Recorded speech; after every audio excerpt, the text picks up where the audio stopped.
होती है? प्रोटीन की जैसे कार्बोहाइड्रेट की बेसिक यूनिट क्या थी? मोनोसेकेराइड। वैसे प्रोटीन्स की बेसिक यूनिट क्या होती है? Alpha amino acids. Alpha carbon पे NH2 है तो क्या बोलेंगे? अल्फा अमीनो एसिड, है ना? जैसे बेटा अगर हम अमीनो, इसका मतलब प्रोटीन्स की बेसिक यूनिट क्या होती है? अमीनो एसिड्स या अमाइनो एसिड्स।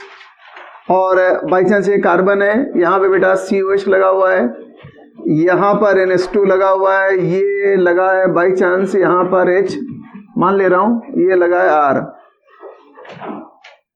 अब जाहिर सी बात यार, ये फंक्शनल ग्रुप है, ये कार्बन क्या है? अल्फा कार्बन पे NH2 होना जरूरी है, तभी तो इसे अल्फा अमीनो एसिड कहेंगे। अल्फा अमीनो एसिड है ये, और क्या? अल्फा कार्बन पे NH2 लगा हुआ है, तो मतलब अमीनो एसिड का एक जनरल फार्मूला होता है, एक NH2 और एक COH होना तो कंपलसरी है। एक NH2 और एक COH तो होने ही चाहिए। बाकी ये जो एल्किल ग्रुप होता है ना, ये अलग अलग अमीनो एसिड में चेंज होता रहता है। सबका नहीं याद करनी, लेकिन 2-4 का याद कर लेना जो इंपॉर्टेंट अभी बात करेंगे। तो बेटा बेसिक यूनिट तो अमीनो एसिड हो गए।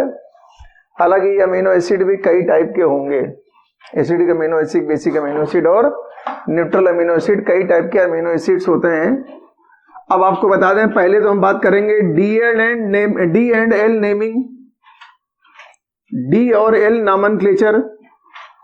जैसे कार्बोहाइड्रेट में क्या था? सेकेंड लास्ट कार्बन पे OH राइट पे था तो डी फार्म था, सेकेंड लास्ट कार्बन पे OH लेफ्ट में था तो एल फार्म था। वैसे यहां पर है, अगर अमीनो एसिड में NH2 ग्रुप कायरल कार्बन, मतलब इस कार्बन पे, अल्फा कार्बन पर लेफ्ट साइड है तो उसे क्या बोलते हैं? L farm. लीवो रोटेटरी नहीं है, एल का मतलब दूसरी चीज है। और अगर NH2 ग्रुप अल्फा कार्बन पे राइट साइड है तो उसे क्या बोलते हैं? D form. जैसे इसमें NH2 ग्रुप कहाँ लगा है, तो जितने भी नेचुरल अमीनो एसिड होते हैं सब एल फार्म में एग्जिस्ट करते हैं, और जितने भी मोनोसेकेराइड थे वो सब डी फार्म में एग्जिस्ट करते हैं। ये नेचर की खास बात है, मतलब all natural amino acids exist in L form. मतलब आप जब भी अमीनो एसिड को बनाओगे तो जो NH2 ग्रुप होगा बेटा वो लेफ्ट साइड बनाओगे। जितने भी नेचुरल अमीनो एसिड होंगे उसमें NH2 ग्रुप लेफ्ट साइड बनाओगे, ये खासियत होनी चाहिए। तो ये तो बेटा अल्फा अमीनो एसिड के बारे में बात हो रही थी। अब यार ये जो एल्काइल ग्रुप है ये अलग अलग अमीनो एसिड में अलग अलग भी हो सकता है। अब यार ऐसे तो 20 अमीनो एसिड होते हैं, 20 के कहां तक याद करोगे, लेकिन हम जो बताएंगे 4, 5, 6 के, 3 एसिडिक 3 बेसिक, उनके तो याद ही करना पड़ेगा कि एल्किल ग्रुप कौन कौन से होते हैं। अभी याद कराने की कोशिश करेंगे, याद कर लेना तो अच्छी बात है ना। तो ये अमीनो एसिड मतलब नेचुरल अमीनो एसिड हमेशा अपने एल फॉर्म में पाए जाते हैं। NH2 ग्रुप अगर लेफ्ट राइट रखा तभी ठीक है, by chance NH2 group right side लिख दिया तो इसका मतलब गलत बना ही है, वो राइट नहीं रह सकते। जितने नेचुरल अमीनो एसिड होते हैं सब अपने एल फॉर्म में पाए जाते हैं, ठीक है। अब हम बात करते हैं अमीनो एसिड का बेटा टाइप के बारे में बात करते हैं, टाइप्स। तो देखो इसमें टाइप बेटा 2 टाइप के होते हैं, एक तो होते हैं एसेंशियल और एक नॉन एसेंशियल, और तीसरा होता है, और दूसरा क्लासिफिकेशन होता है on the basis of number of, है ना, एसिडिक बेसिक नेचर के आधार पर। तो पहले बेटा होते हैं एसिडिटी और बेसिसिटी के बेसिस पर। कुछ अमीनो एसिड होते हैं एसिडिक अमीनो एसिड, कुछ यार होते हैं बेसिक अमीनो एसिड, ए का मतलब अमीनो एसिड है, और कुछ अमीनो एसिड ऐसे भी होते हैं जो न्यूट्रल होते हैं, neutral amino acid. 3 amino acid acidic होते हैं, 3 अमीनो एसिड बेसिक होते हैं, और 14 होते हैं न्यूट्रल, जो मुझे काम है। ऐसे तो अमीनो एसिड 200-300 भी हो सकते हैं, हमें जो काम है वो 20 अमीनो एसिड का काम होता है ना। और दूसरे आपने नाम सुना होगा एसेंशियल और, ये तो पढ़ा तुम्हारा, ऐसा थोड़ी है। Essential and non essential amino acid, essential and non essential amino acid. Essential amino acid वो होते हैं जो बॉडी में अपने आप सिंथेसाइज नहीं होते हैं। अबे आवश्यक है ना ये आप अपने आप बॉडी में सिंथेसाइज नहीं होते हैं, not synthesized in body, not synthesized in human beings, या आवर बॉडी लिख सकते हो। मतलब ये फूड मटेरियल के साथ लोग है, टेकन विद फूड स्टफ्स, हम लोग फूड मटेरियल के साथ इसको खाते पीते हैं।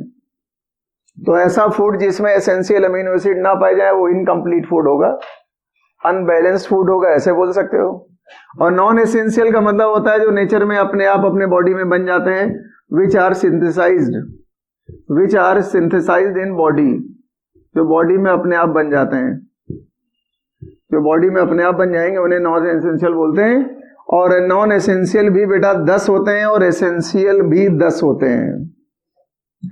इसका मतलब टोटल अमीनो एसिड जो हम लोगों को बॉडी में इस्तेमाल होते हैं वो 20 होते हैं। एक दिन एक बच्चा बोला सर हमारे तो बायोलॉजी की टीचर ने लिखा रखा है कि 300 अमीनो एसिड होते हैं। हो सकते हैं 300, लेकिन हमारे मतलब वाले कितने हैं? 20, इसलिए हमारा का मतलब 20 सही रहेगा। और हमें तो उसी बात से मतलब है जो एनसीईआरटी में दे रखा है।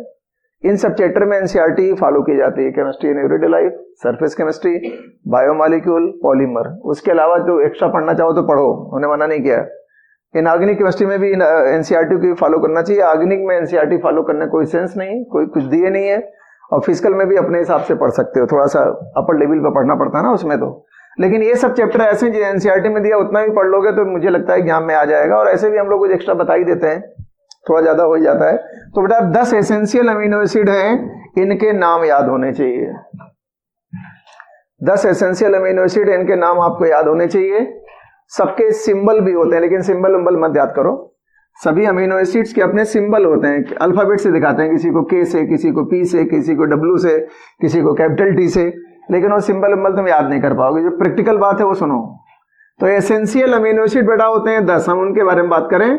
ये ऐसे अमीनो एसिड हैं जो बॉडी में अपने आप नहीं बनते हैं, ये आपको खाने पीने के साथ लेना पड़ेगा। ये एसेंशियल अमीनो एसिड बेटा याद करने का तरीका ऐसा है, देखो ये लिखा हमने AH, ये लिखा हमने PMT। जो मेडिकल के स्टूडेंट होते हैं वो मेडिकल की तैयारी करते करते उनकी आह निकल जाती है। इंजीनियरिंग वालों की आह नहीं निकलती क्योंकि 2 ही साल मौका मिलता है। आह निकलना होगा 2 ही साल में निकल जाएगी। मेडिकल का बच्चा होता है 10 साल पुराना भी है तो आह निकलती रहती है उसकी, PMT। और जब सिलेक्ट नहीं हो पाता तो आई लव LT। LT मतलब लैब टेक्नीशियन। जब डॉक्टर नहीं बन पाता तो फिर कुछ ना कुछ तो पैरामेडिकल में आ जाता है ना। फिर वो कुछ BSc नर्सिंग करेगा, कुछ मतलब मेडिकल फील्ड में रहना चाहता है वो, एक्सरे टेक्नीशियन करेगा, कुछ करेगा। ये लैब टेक्नीशियन है। तो ये याद करने का तरीका है, PMT, I love LT। Love की स्पेलिंग में ध्यान देना, वो नहीं जो तुम जानते हो, LUV लिखा हुआ है। चलो बनाने की कोशिश करते हैं, देखते हैं क्या क्या बनता है। हमें कुछ ठीक से नहीं याद रहता है वैसे, लेकिन फिर यार ऐसे तो याद ही रहेगा ना। ये बेटा लिखा आर्जिनिन, ये लिखा हुआ हिस्टिडिन। हिस्टिडिन। P का मतलब है phenyl alanine, phenyl alanine. M का मतलब है मिथियोनिन। मैथ्स वाले बच्चों को तो मन ही नहीं लगता पढ़ने में इनको। T का मतलब है ट्रिप्टोफैन। क्या नाम है? Tryptophan, PHEN। I का मतलब है आइसोल्यूसिन, आइसोल्यूसिन, आइसोल्यूसिन। LU का मतलब है ल्यूसिन, ल्यूसिन। V का मतलब है वैलिन, V भी तो है इसमें। L का मतलब है लाइसिन और T का मतलब है थ्रियोनिन। याद कर पाओ तो ठीक है, वरना ऊपर वाला मालिक है। PMT, I love LT। ठीक है। Arginine, histidine, phenyl alanine, methionine, tryptophan, है ना, आइसोल्यूसिन। LUV में 2 है, ल्यूसिन और L। ल्यूसिन की स्पेलिंग वैसे ही होती है, LEU, ल्यूसिन।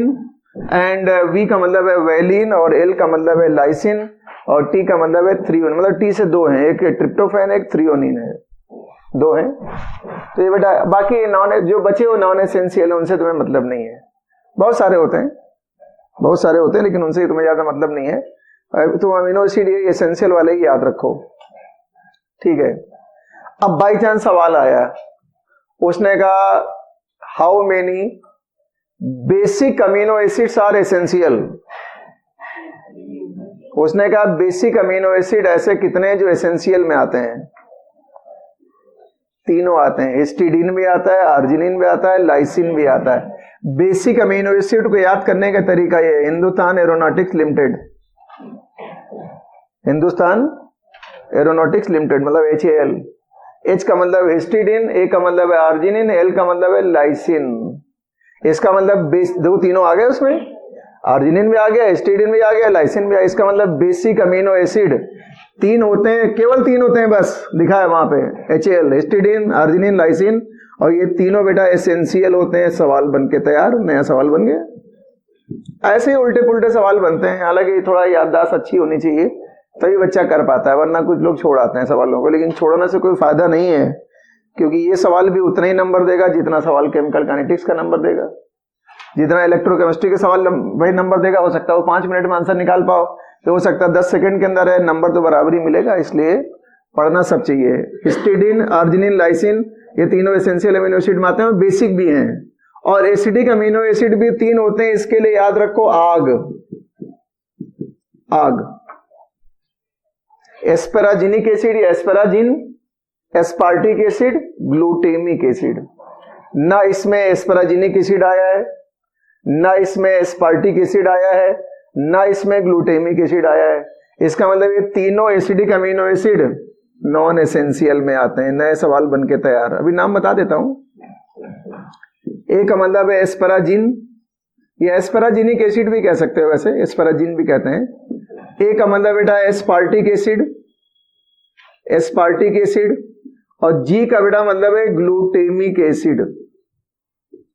तो याद करने का तरीका क्या है? आग मतलब एसिडिक अमीनो एसिड, और HAL का मतलब बेसिक अमीनो। बाकी जितने बचे 14 अमीनो एसिड बचे सब क्या होंगे? न्यूट्रल। जो 14 अमीनो एसिड बने इनमें से सब क्या होंगे? न्यूट्रल होंगे। अब इसमें से एसेंशियल अमीनो एसिड में से 3 कैसे हैं? अब देखना जरा, एसेंशियल अमीनो एसिड जो है उनमें बेटा 3 तो बेसिक हैं और बाकी जो 7 बचे वो न्यूट्रल हैं।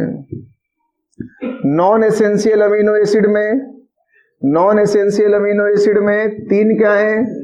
एसिडिक हैं, बाकी जो 7 बचे वो न्यूट्रल हैं।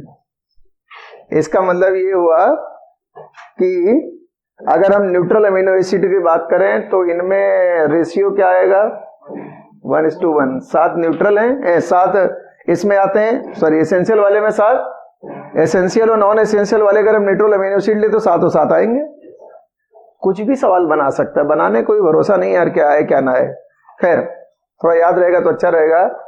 अब यार मैंने बताया ना कि कार्बोक्सिलिक एसिड अमीनो एसिड में बेसिक फार्मूला ऐसा होता है, COH होगा, इधर कार्बन होगा, यहाँ HOH होगा, यहाँ R होगा, यहाँ पर NH2 ग्रुप होगा।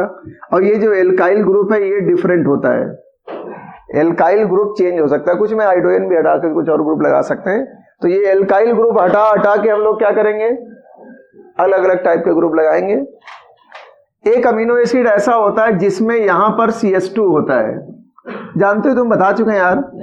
हाँ, एक अमीनो एसिड ऐसा होता है जिसमें यहां पर CH2 होता है, मतलब ये कार्बन काइरल, यही एकमात्र ऐसा अमीनो एसिड है जो ऑप्टिकली इनएक्टिव होता है। उसे क्या बोलते हैं? ग्लाइसिन। ग्लाइसिन का इस्तेमाल हमने किस पॉलीमर बनाने में किया था? Nylon 2 nylon 6। अबे नायलॉन 2 नायलॉन 6 क्या था? वो पॉलीमर था बायोडिग्रेडेबल, उसमें ग्लाइसिन था और अमीनो कैप्रोइक एसिड था। कैप्रोलेक्टम बताया था ना, कैप्रोइक एसिड, उसका पॉलीमर था नायलॉन 2 नायलॉन 6। वो ध्यान रखना है, बहुत इंपॉर्टेंट। इसका मतलब यही एक ऐसा अमीनो एसिड है जो अकायरल है। अब अकायरल समझते हो ना, जिसमें कायरल कार्बन ना हो, ये ऑप्टिकली, बाकी जितने भी अमीनो एसिड होते हैं सब बेटा ऑप्टिकली एक्टिव होते हैं।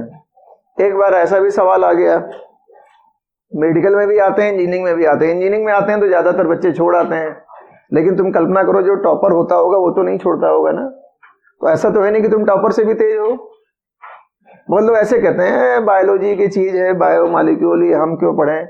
तो जिस बच्चे ने 360 में 360 नंबर लेके आ गया तो इसका मतलब उसका तो बायोलॉजी भी अच्छा था, उसकी मैथ्स भी अच्छी थी, उसकी फिजिक्स भी अच्छी थी। तो तुम्हारा तो खाली इसका मतलब फिजिक्स मैथ अच्छी होगी।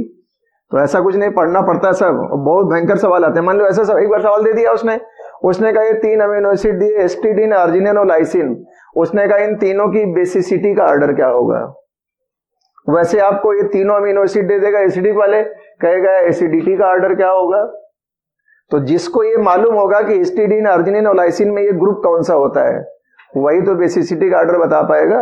अभी बात करते हैं, पहले इतना छापना हो छाप लो, फिर आगे बात करते हैं, ठीक है। हालांकि एनसीईआरटी में लिखा सब, ऐसा नहीं तुम चार्ट वार्ट बनाओ उसे देख, अभी दिखा भी देंगे तुम्हें, सब देख सकते हो, ऐसा कुछ नहीं है। अपना थोड़ा बहुत अपना भी कॉमन सेंस लगाना चाहिए। कुछ और चीजें तुम्हें बताते हैं। देखो बेटा, ऐसी प्रोटीन्स, अमीनो एसिड के बेस पे प्रोटीन भी 3 टाइप की होती हैं। एक प्रोटीन होती है एसिडिक प्रोटीन, एक प्रोटीन होती है बेसिक प्रोटीन, और एक प्रोटीन होती है न्यूट्रल प्रोटीन। समझ गए होगे। एसिडिक प्रोटीन में अमीनो एसिड एसिडिक वाले थोड़े ज्यादा होते हैं, बेसिक प्रोटीन में थोड़े बेसिक वाले प्रोटीन ज्यादा होते हैं और अमीनो एसिड ज्यादा होते हैं, और न्यूट्रल में जाहिर सी बात है न्यूट्रल अमीनो एसिड की संख्या ज्यादा होती होगी। एसिडिक प्रोटीन जो होती है ना, उस पे आमतौर पे नेगेटिव चार्ज ज्यादा होता है, बेसिक प्रोटीन पे पॉजिटिव चार्ज ज्यादा होता है, और न्यूट्रल तो जाहिर सी बात है न्यूट्रल है ही है, ठीक है ना। अब आपको एक बहुत शानदार चीज बताते हैं, थोड़ा सा बायोलॉजी से भी रिलेटेड है। हालांकि बायोलॉजी ज्यादा मत लगाना क्योंकि मैं बायोलॉजी की टीचर नहीं हूं, लेकिन फिर भी जो कॉन्सेप्ट है वो तुम्हें बता रहे हैं। जैसे मान लिया आपके पास कोई एक एटम है, तो एटम के बीच में क्या पाया जाता है, न्यूक्लियस। न्यूक्लियस में कौन रहता है, न्यूट्रॉन और प्रोटॉन, पॉजिटिव चार्ज होता है, और बाहर डिफरेंट टाइप की जो ऑर्बिट्स होती हैं, सर्कुलर सेल्स होती है, एलिप्टिकल भी होती हैं, बता चुका हूं नील्स बोर वाला, KLMN, इन सब में क्या होते हैं। तो इसका मतलब जैसे कि एटम का न्यूक्लियस कैसा होता है, पॉजिटिवली चार्ज, और बाहर नेगेटिवली चार्ज इलेक्ट्रॉन जो होते हैं चक्कर काटते हैं, इन दोनों के बीच में इलेक्ट्रोस्टैटिक अट्रैक्शन होता है। अंदर की तरफ लगने वाला सेंट्रीपिटल फोर्स मतलब इलेक्ट्रोस्टैटिक अट्रैक्शन फोर्स, बाहर की तरफ लगने वाला सेंट्रीफ्यूगल फोर्स ऑलमोस्ट बराबर हो जाए। अरे इसी से तो सब फार्मूले निकाले थे एनर्जी के, वेलोसिटी के, ठीक है ना, फर्स्ट ईयर में पढ़ा था। तो वो सब फोर्स बैलेंस हो जाते हैं। अगर हम किसी लिविंग सेल के बारे में बात करें, मतलब एक नॉर्मल बात कर रहे हैं, मान लिया आपके पास कोई लिविंग सेल है, तो लिविंग सेल के अंदर भी तो न्यूक्लियस होता है, और यहां पर एक लिक्विड भरा होता है साइटोप्लाज्म या प्रोटोप्लाज्म जो बोलते हैं वो पता नहीं। अगर प्लांट सेल है तो उसके ऊपर एक मेम्ब्रेन होती है, सेल मेम्ब्रेन, यहाँ पे बाहर सेल वॉल या सेल मेम्ब्रेन भी होती है। मेम्ब्रेन तो सब में होती है, वैसे प्लांट सेल होगी तो यहाँ प्लांट सेल वॉल होगी, और एनिमल सेल होगी तो भाई मेम्ब्रेन तो होनी ही होनी है, सेल मेम्ब्रेन बोलते हैं उसे। आप जरा कल्पना करो, ये जो सेल का न्यूक्लियस होता है, इसके अंदर मेनली बेसिक प्रोटीन पाई जाती है। बेसिक प्रोटीन का मतलब चार्ज क्या हुआ, मेनली प्लस। और ये प्रोटोप्लाज्म या साइटोप्लाज्म जो लिक्विड होता है, इसके चारों तरफ रोटेट करता रहता है, उसे साइक्लोसिस बोलते हैं। तो कोई ना कोई फोर्स तो जिम्मेदार होगा उसको घुमाने के लिए, वो यही फोर्स है, क्योंकि इसमें साइटोप्लाज्म में जो प्रोटीन्स पाई जाती हैं उसमें एसिडिक प्रोटीन्स ज्यादा होती हैं। न्यूक्लियस के अंदर बेसिक प्रोटीन ज्यादा पाई जाती हैं, चार्ज क्या हो गया, प्लस। और जो साइटोप्लाज्म है उसमें एसिडिक प्रोटीन ज्यादा पाई जाती है, उनपे चार्ज क्या है। तो इसी इलेक्ट्रोस्टैटिक अट्रैक्शन की वजह से साइटोप्लाज्म इसी न्यूक्लियस के आसपास रुका रहता है, नहीं बह नहीं जाएगा, अजीब सा हो जाएगा रैंडम। तो ये अट्रैक्शन की वजह से रुका रहता है। और जो बाहर सेल मेम्ब्रेन होती है, इस पर फिर से एक बार बेसिक प्रोटीन आती है। इसका मतलब इस पे चार्ज क्या है, तो इस पॉजिटिव चार्ज के और नेगेटिव चार्ज के बीच में फिर से अट्रैक्शन। तो इसका मतलब अगर आप चाहो तो आपने एटम को, किसी एक सिंगल सेल के एटम को, मतलब किसी भी एलिमेंट के एटम को आप जो बायोलॉजिकल सेल, लिविंग सेल होती है उससे कंपेयर कर सकते हैं। न्यूक्लियस के अंदर किसका बोलबाला होता है, पॉजिटिव प्रोटीन्स का, मतलब बेसिक प्रोटीन का। साइटोप्लाज्म में ज्यादा अमाउंट किसका होता है, एसिडिक प्रोटीन का, इसलिए नेगेटिव होती है। और न्यूट्रल प्रोटीन तो खैर न्यूट्रल प्रोटीन का बात ही नहीं है, दोनों में मिक्स बराबर होती है। लेकिन जब सेल मेम्ब्रेन आ जाएगी तो फिर से उसके ऊपर, क्योंकि अट्रैक्शन की वजह से रुकना जरूरी है ना, ये नेचर ने अपने आप ऐसा कुछ बनाया है। अरे बायोलॉजी बहुत खतरनाक होती है, अंदर जाओगे तब समझ में आएगा ना। वो एलिमेंट्री पढ़ने से कुछ नहीं होता है, बहुत हाई लेवल पे जाओगे तो उसमें भी तो इंजीनियरिंग लगती है, जेनेटिक इंजीनियरिंग, मॉलिक्यूलर इंजीनियरिंग, बहुत खतरनाक होता है, ऐसा थोड़ी है बायोटेक्नोलॉजी। खैर, तो एसिडिक, बेसिक और न्यूट्रल 3 टाइप के प्रोटीन्स होती हैं। अब हम क्या करने जा रहे हैं, पहले बेसिक अमीनो एसिड के बारे में बात करें बेटा। ये लिखा मैंने basic amino acid. Basic amino acid में हमने अभी तुमको एक नॉर्मल फार्मूला बताया था, एल्किल ग्रुप R। देखो CO1 तो होना ही होना है, इस कार्बन पे NH2 भी होना है, और जो यहाँ पे एल्किल ग्रुप होता है ये चेंज हो जाता है। NH2 COH तो होना ही होना है। वैसे होता क्या है, न्यूट्रल अमीनो एसिड में ये NH2 और COH का नंबर बराबर होता है। एसिडिक अमीनो एसिड में COH का नंबर ज्यादा होता है, NH2 का कम हो जाता है, और बेसिक में नाइट्रोजन का नंबर ज्यादा हो जाता है और COH का नंबर कम हो जाता है। तो इसका मतलब ये जो एल्किल ग्रुप बना हुआ है वो अलग अलग होता है। तो हमने लिखा यहाँ हिस्टिडीन, पूरा लिख देता हूँ, आराम से आप भी नोट कर लीजिएगा। लिखा तो सब कुछ किताब में है वैसे। और ये बेटा लिखा हुआ है यहाँ पे आर्जिनिन, HL बताया था, HL आर्जिनिन, और ये लिखा हुआ है लाइसिन। ठीक है ना। एनसीईआरटी हमारे सामने है, बहुत सारे, हर इसने 20 अमीनो एसिड बनाए हैं और 20 के बारे में सब कुछ लिखा हुआ है, लेकिन हमें उससे ज्यादा मतलब नहीं है, हम कई 3 के बारे में बता रहे हैं। हिस्टिडीन में जो R होता है बेटा ऐसा ग्रुप होता है। पायराल जानते हो ना, पायराल तो जानते ही हो। यहाँ पे नाइट्रोजन ऐसे ऐसे, अब एक नाइट्रोजन यहाँ पे और लगा दिया जाता है और इसके नाइट्रोजन के बगल में यहाँ पर इस तरह का ग्रुप पाया जाता है हिस्टिडीन में। इस तरह का ग्रुप किस में पाया जाता है? हिस्टिडीन में पाया जाता है। ठीक है, नाइट्रोजन पे लोन पेयर होते ही, जानते हो, एरोमेटिक है ही है। आर्जिनिन में क्या है, थोड़ा थोड़ा मुझे याद इसलिए बता रहे हैं। यहाँ पे जैसे डबल बॉन्डेड कार्बन पे NH होता है, यहाँ पे बेटा NH2 होता है, फिर यहाँ पे NH होता है, और NH के बाद फिर यहाँ CH2 का होल ट्वाइस करके लगा होता है। इस तरह का एल्किल ग्रुप पाया जाता है। इसका मतलब ये बहुत ज्यादा बेसिक है। एक तुम्हें कॉन्सेप्ट देता है, अभी अमीन की बेसिसिटी पढ़ानी तुम्हें। अगर डबल बॉन्ड, सिंगल बॉन्ड, फिर आ जाए ये सिस्टम कंजुगेटेड है कि नहीं है? Double bond, single bond, lone pair, double bond, single bond, lone pair, और यहां पर भी नाइट्रोजन पेयर, लोन पेयर है ही है। अगर कहीं भी डबल बॉन्डेड कार्बन के साथ single bonded nitrogen, double bonded nitrogen के साथ सिंगल बॉन्डेड नाइट्रोजन आए तो वो सिस्टम हाईली बेसिक होता है वो सिस्टम। अब देखो ऐसे भी इसमें 3-3 नाइट्रोजन है यार, लोन पेयर देने वाले 3-3 एटम है ना, इसमें तो 2 ही एटम है, और इस नाइट्रोजन का लोन पेयर तो इसके रेजोनेंस में इन्वॉल्व हो रहा है। चलो इसका मान लिया फ्री भी है, तो इसका मतलब ये बहुत ज्यादा बेसिक है। और लाइसिन में कोई बहुत स्पेशल नहीं होता है। लाइसिन में तो बेटा NH2 होता है और यहाँ पे CH2 का ऐसे होल 4 करके होता है ग्रुप, पहले बनाओ, है ना। NH2 होता है, फिर CH2 का होल 4 होता है, ऐसे ग्रुप होते हैं ऐसा। अब अच्छा अपने आप बताओ सबसे ज्यादा बेसिक क्या हो गया? आर्जिनिन 1 नंबर पे, 2 नंबर पे हिस्टिडीन, 3 नंबर में लाइसिन। देखो ऑर्गेनिक केमिस्ट्री के नियम है, जिसमें नाइट्रोजन ज्यादा वो ज्यादा बेसिक, मतलब 99% केस में लग जाता है। जिसमें नाइट्रोजन ज्यादा वो ज्यादा बेसिक, नॉर्मल कॉन्सेप्ट ये याद रखो। तो इसका मतलब ये आया सवाल है, मुझे याद नहीं यार कि किस एग्जाम का है, 2-3 साल पहले ही आया था। आर्जिनिन है, फिर ये हिस्टिडीन होगा, फिर ये लाइसिन होगा। अब ये ग्रुप याद कर पाओ तो याद कर लेना, पता नहीं तुम्हें याद था कि नहीं याद था, नहीं याद होता इतना, कोई नहीं याद करता है, लेकिन ये कम से कम एसिडिक और बेसिक वाले तो यार याद ही कर लेना। ठीक है, घर जाके एक बार एनसीईआरटी को एक बार खोल भी लीजिएगा, देख लीजिएगा, है ना। जैसे ये पूरा चार्ट बना हुआ है, ये पूरा चार्ट बना है, सबके ग्रुप लिखे हुए हैं और सबका सिंबल भी लिखा है, लेकिन सिंबल तुम नहीं याद कर पाओगे। ऐसे लिख दिया उसने, प्रोलिन का सिंबल P है, हिस्टिडीन का सिंबल H है। अब ट्रिप्टोफैन का सिंबल T थोड़ी है, क्योंकि T पहले ही दे चुका वो, हाँ, थ्रियोनिन को, तो ट्रिप्टोफैन का सिंबल होता है W। और ट्रिप्टोफैन ही एक ऐसा एसिड है जिसमें बेंजीन रिंग पाई जाती है। ट्रिप्टोफैन एक ऐसा एसिड है जिसमें बेंजीन रिंग पाई जाती है, और बगल में उसके पिरिडीन टाइप का मॉलिक्यूल पाया जाता है। तो ट्रिप्टोफैन अलग से बता देता हूं मैं, क्योंकि हो सकता है पूछ ले कि कैसा कौन सा अमीनो एसिड है जिसमें क्या पाया जाता हो, हाँ, बेंजीन रिंग, ट्रिप्टोफैन। तो बेटा ट्रिप्टोफैन जो होता है ना, उसमें ऐसी बेंजीन रिंग तो बना ही लोगे, उसमें कोई दिक्कत नहीं है, बेंजीन रिंग तो बना ही लोगे। इसके बगल में आप 5 एटम की रिंग बना लो, यहाँ नाइट्रोजन ऐसे बना लो, यहाँ पर डबल बॉन्ड डाल दो, और यहाँ पर CH2 होता है, ये ट्रिप्टोफैन है। अच्छा, उसमें एसिडिक में बेटा हमने बताया था आग एस्पराजिनिक एसिड बताया था। तो एस्पराजिनिक एसिड जो था उसमें ऐसा कुछ होता है, CH2CONH2 ग्रुप होता है। एक का मतलब यहाँ पर एस्पराजिनिक एसिड, एस्पराजिन भी कहते हैं, एस्पराजिन भी कहते हैं, ठीक है। एस्पराजिन में CONH2 ग्रुप होता है, एमाइड है मतलब। और फिर हमने बताया था एस्पार्टिक एसिड, तो एस्पार्टिक एसिड में बेटा CS2COH ग्रुप होता है, एक एक्स्ट्रा ग्रुप आ गया। ये एमाइड भी एसिडिक ग्रुप होता है। और फिर हमने बताया था यार ग्लूटेमिक एसिड, तो ग्लूटेमिक एसिड में भी COH होता है लेकिन बीच में CS2 दो बार आ जाता है ऐसा।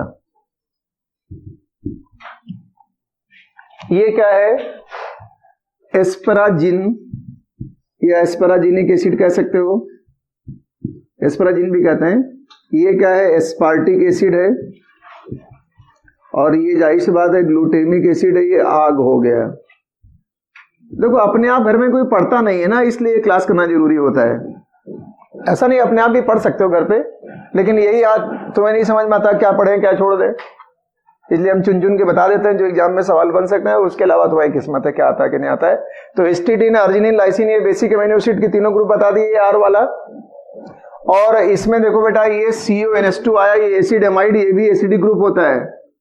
एसिड एमाइड भी एसिडिक ग्रुप होता है, COH भी एसिडिक ग्रुप होता है, यहां पर भी COH एसिडिक ग्रुप होता है। बाई चांस हमने तुमसे पूछ दिया इन तीनों में ऑर्डर क्या है एसिडिटी का, तो ऑर्गेनिक केमिस्ट्री का कांसेप्ट लगाओ। देखो इसमें तो CS2 के साथ COH है, ये सबसे ज्यादा एसिडिक होगा, एस्पार्टिक एसिड नंबर 1 पे आएगा। अब इसमें बीच में एक गैप आ गया, अरे थोड़ा दूर हो गया ना COH ग्रुप, तो इसका मतलब ये 2 नंबर पे आएगा। अब इसमें CONH2 एसिड एमाइड, तो एसिड से कम एसिडिक होता है ना, क्योंकि नाइट्रोजन का लोन पेयर यहाँ इसके रेजोनेंस में भी तो होगा, तो इसका मतलब सबसे कम एसिडिक क्या होता है? Asparagine number 3। तो जैसे ये सवाल आया था कि एस्टिडीन, अर्जिनिन और लाइसिन को बेसिसिटी के ऑर्डर में लगाओ, वैसे ये भी तो आ सकता है कि एस्पराजीन और एस्पार्टिक एसिड और ग्लूटेमिक एसिड का ऑर्डर क्या होगा। तो नंबर 1 पे एस्पार्टिक एसिड, क्योंकि डायरेक्ट CS2 के बगल में COH है, यहाँ पे CS2 से COH थोड़ा दूर चला गया है, और यहाँ पर ग्लूटेमिक इसमें एस्पराजीन में तो एमाइड हो गया है। तो एसिड एमाइड तो एसिड से कम एसिडिक होते हैं यार, तो मालूम नहीं है, तो प्योर एसिड है, वो एसिड का डेरिवेटिव है। तो ऐसा भी सवाल आ सकता है, एसिडिक ऑर्डर 1 2 3 याद कर लो। एसिडिक ऑर्डर हो जाएगा AGA, aspartic acid, glutamic acid और एस्पराजीन। खैर, तो ये बेटा हमने अमीनो एसिड के बारे में, बाकी किसी अमीनो एसिड के बारे में बात करना बेकार है। अब हम डायरेक्ट अपने मेन मुद्दे पे आते हैं यार। अब हम डायरेक्ट अपने मेन मुद्दे पे आते हैं कि अमीनो एसिड आपस में कंबाइन कैसे करते हैं ना, उसे बेटा क्या बोलते हैं? Peptide bond. क्या बोलते हैं? Peptide bond. मान लिया बेटा ये पहला अमीनो एसिड आया AA1, इधर COH है और इधर NH2 है।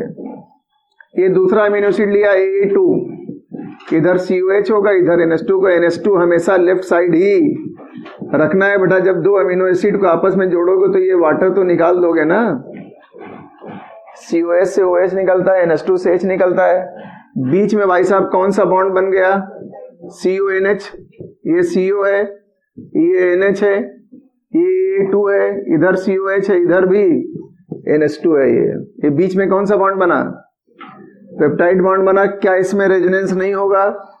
होगा, इसमें रेजोनेंस होगा। ये यहाँ पे लोन पेयर है यार, अगर आप ये पाई बॉन्ड तोड़ो तो ये लोन पेयर यहाँ शिफ्ट हो गया। इसका मतलब ये जो CO और NH है इसमें डबल बॉन्ड करेक्टर होता है।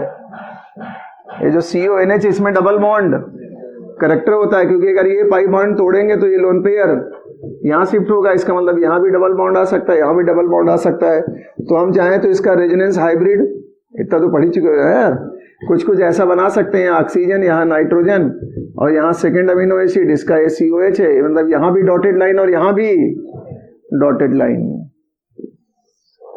ये पेप्टाइड बॉन्ड है। इसी CONH बॉन्ड को क्या बोलते हैं? Peptide bond. जैसे मोनोसेकेराइड आपस में जुड़ते थे तो कौन सा बॉन्ड बनता था? अब एक ग्लाइकोसिडिक बनता था। वैसे CONH जुड़ेगा तो क्या बनेगा? पेप्टाइड बॉन्ड बनता है। और क्या, ये तो मालूम ही तुम्हें। लेकिन एक साइंटिस्ट था, उनका नाम था GNA रामचंद्रन। नाम सुना तुमने? अब GNA का फुल फॉर्म पता नहीं, रामचंद्रन तो याद ही रखोगे। उन्होंने 2 बॉन्ड एंगल दिए थे, तो इसमें पेप्टाइड में उन्होंने 2 बॉन्ड एंगल बताए थे। एक का नाम रखा था फाई, एक का नाम रखा था साई। हालांकि उसकी बहुत ज्यादा डिटेल में जाने की जरूरत नहीं है, एनसीईआरटी में ऐसा मेंशन नहीं है, लेकिन फिर भी आपको आना चाहिए।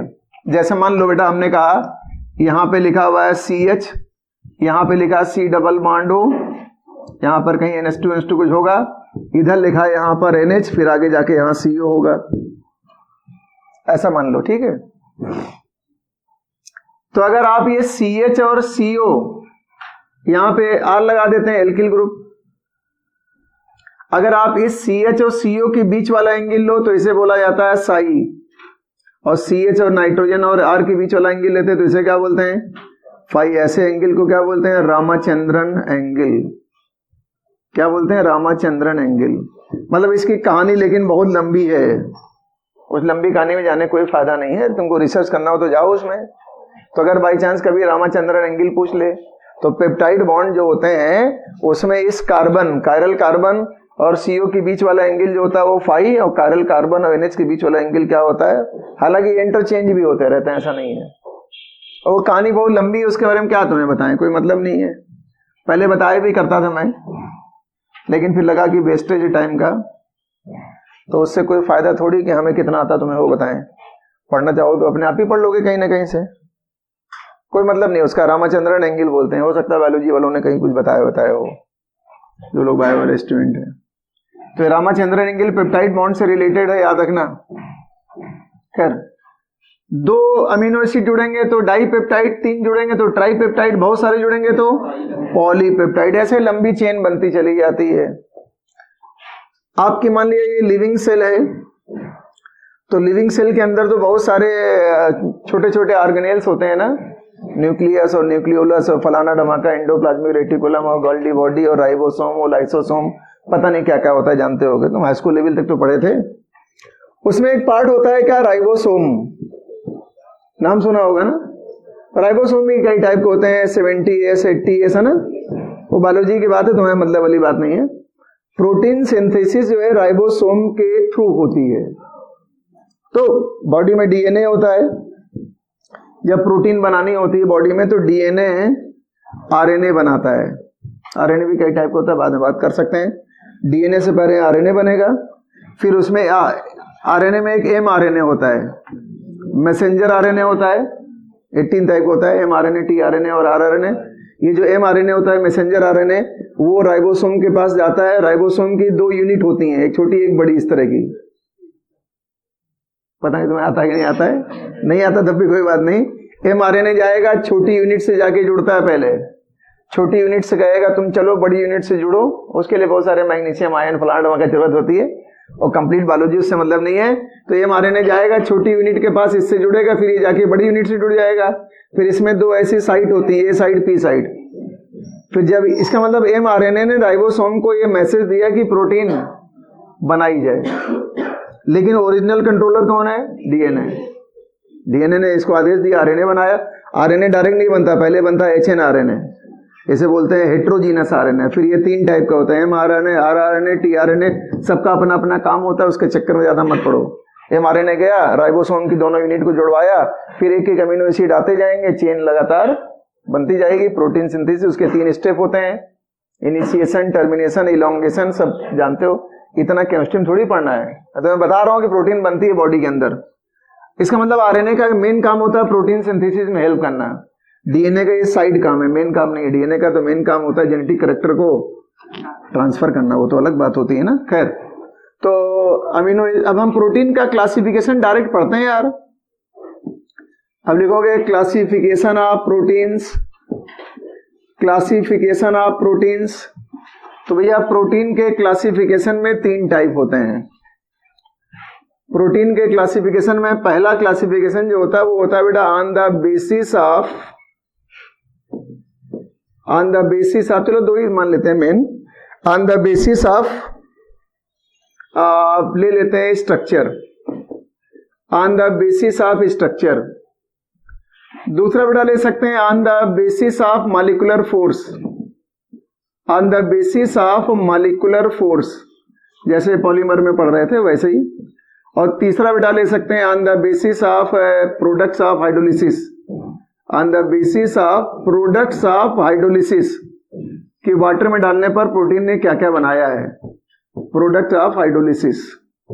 ये 3 टाइप की प्रोटीन होती है, हालांकि मेन हमारे लिए पहला और दूसरा है। On the basis of structure की बात करें तो बेटा प्रोटीन के स्ट्रक्चर होते हैं 2 टाइप के। प्रोटीन का पहला स्ट्रक्चर होता है प्राइमरी, दूसरा बेटा होता है सेकेंडरी, तीसरा होता है टर्सरी, कभी कभी क्वाटरनरी भी बन जाता है, वो अलग बात हो गई। और मॉलिक्यूलर फोर्स के बेसिस पे दो टाइप के होते हैं, ग्लोबुलर प्रोटीन और फाइब्रस प्रोटीन, सेप भी बोल सकते हो। और उसके बेसिस पे कई टाइप के होते हैं, ग्लाइकोप्रोटीन, एमाइलोप्रोटीन, फलाना ढमाका आएगा, बताएंगे बाद में। उन्हें कंजुगेटेड प्रोटीन भी बोलते हैं। मेन हमारे लिए क्या है, प्राइमरी स्ट्रक्चर। पहले प्राइमरी स्ट्रक्चर की बात करें, इस पे बाद में आ जाते हैं। प्रोटीन का प्राइमरी स्ट्रक्चर से मतलब क्या है, बहुत आसान चीज है। तो कोई लैंग्वेज थोड़ी टफ होती है, लेकिन लैंग्वेज में मत जाया करो। प्राइमरी स्ट्रक्चर का सिंपल मतलब होता है लाइन से अमीनो एसिड आए, आपस में जुड़ते जाए, तो जो लंबी चेन बनती है पॉलीपेप्टाइड की, उसी को क्या बोलते हैं, प्राइमरी स्ट्रक्चर। मतलब प्राइमरी स्ट्रक्चर रिप्रेजेंट्स, है ना, या it represents long chain of amino acids, long chain of amino acids, उसी को तो यार पॉलीपेप्टाइड बोलेंगे।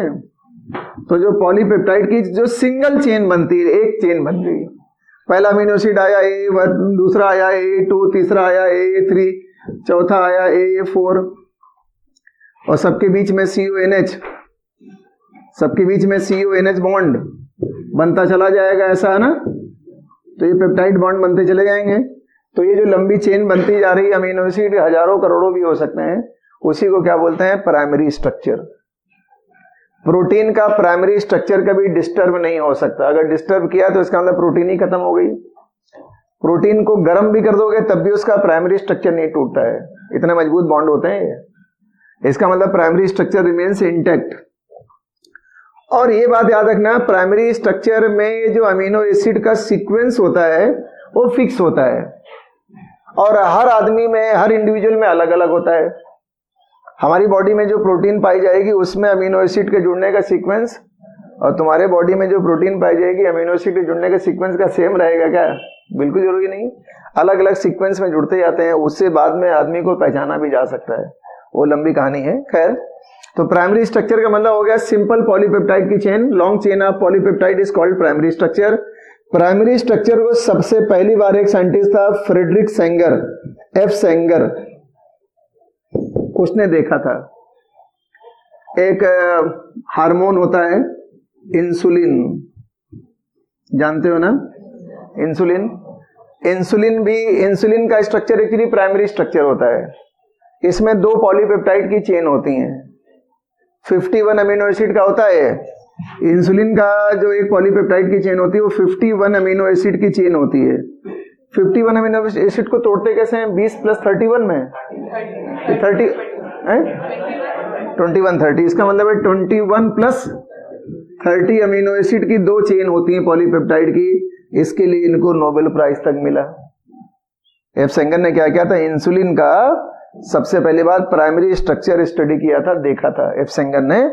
उसमें दो पॉलीपेप्टाइड की चेन होती है, एक में 21 अमीनो एसिड होते हैं, एक में, तुम समझना हमको नहीं याद है, 30 अमीनो एसिड होते हैं।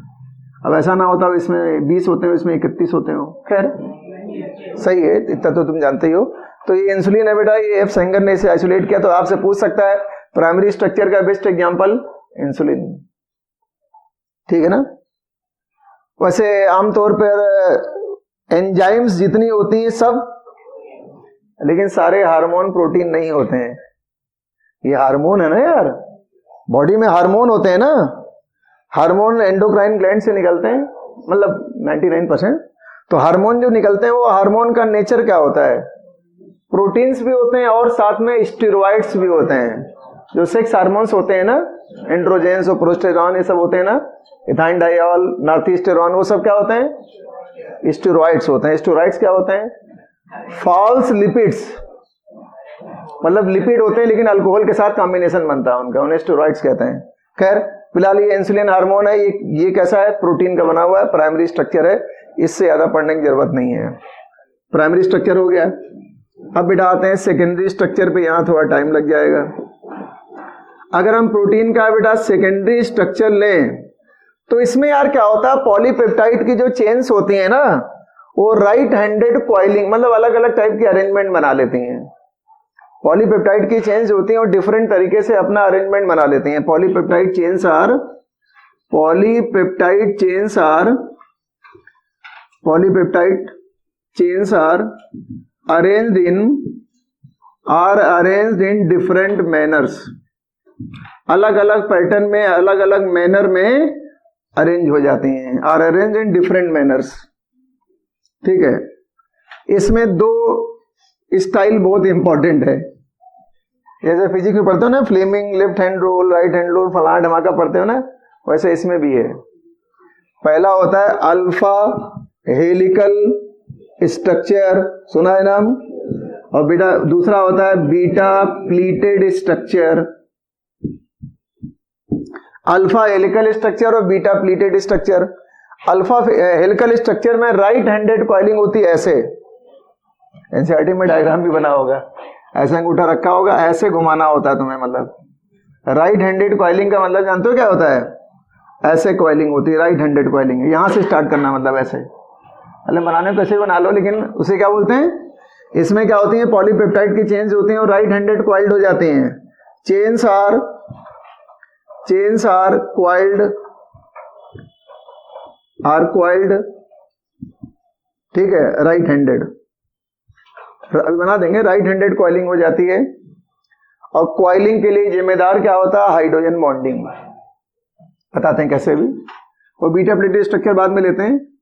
आपने खैर पढ़ाई है, राइट हैंडेड कॉइलिंग है, आपने यहां से स्टार्ट किया, चलो हम ऐसे दिखा दे रहे हैं, ठीक है, रफली, मतलब ऐसे दिखा दे रहे हैं, कुछ और क्या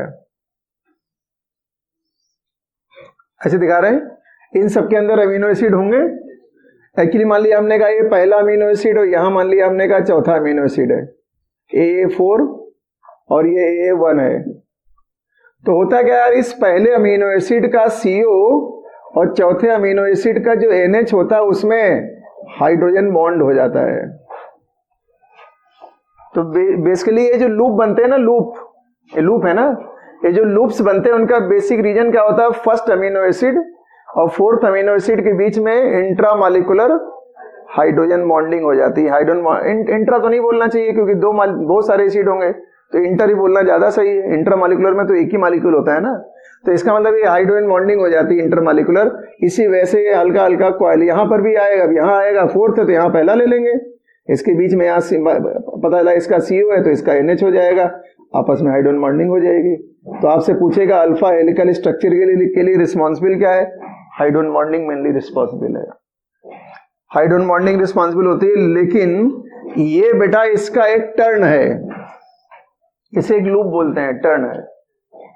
अब जैसे पहले जो पुरानी वाली एनसीईआरटी, उसका एक सवाल है, पुरानी वाली एनसीईआरटी में एक सवाल दिया था, व्हाट इज मेंट बाई 3.6, ठीक है, 13, 16 कुछ बोल देगा, अल्फा हेलिक्स। इस तुम्हारी किताब में नहीं दिया है, ऐसे बोलता है 3.6 13 अल्फा हेलिक्स का मतलब क्या है? ये मतलब है 3.6 अल्फा हेलिक्स 13, या 13 3.6 लिख देगा, ऐसे लिख देगा 13 3.6 अल्फा हेलिक्स का मतलब क्या है? बताओ।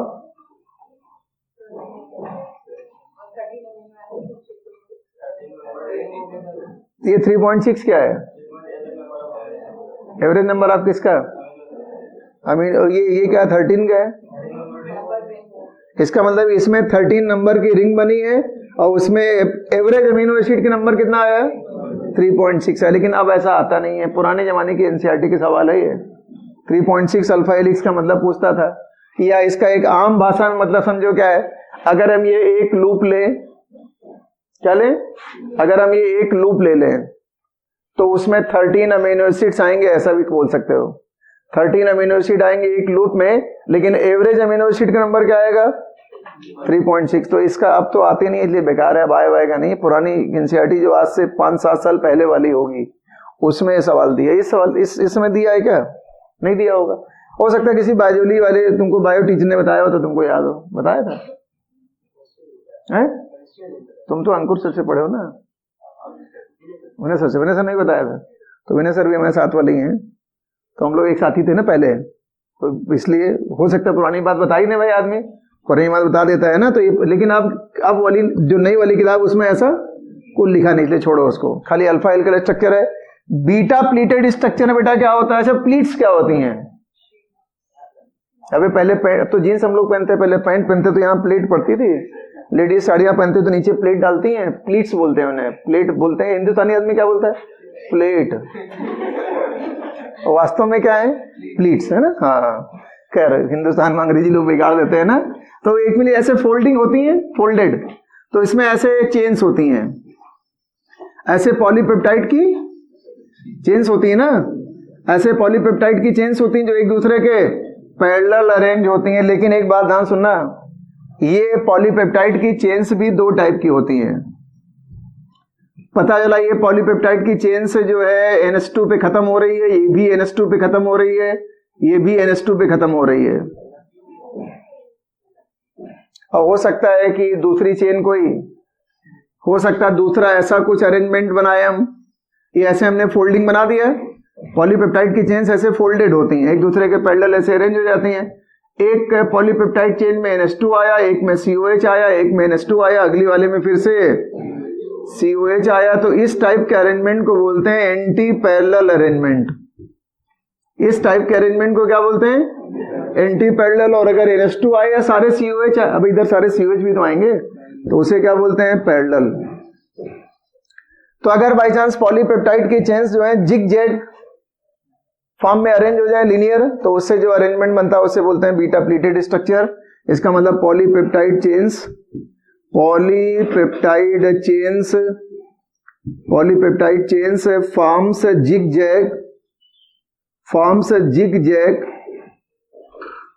जिग जैग है ना स्ट्रक्चर, फोल्डेड स्ट्रक्चर बोल सकते हो, फोल्डेड लेयर्ड स्ट्रक्चर है ना, लेयर बन जाती है ना बहुत सारी, लेयर्ड स्ट्रक्चर, वो उसी को बोलते हैं बीटा प्लीटेड स्ट्रक्चर। ये दो टाइप के होते हैं, पैरेलल और एंटी पैरेलल। लेकिन यार आपस में जोड़ने के लिए कुछ बॉन्ड चाहिए, तब तो मजबूती आएगी।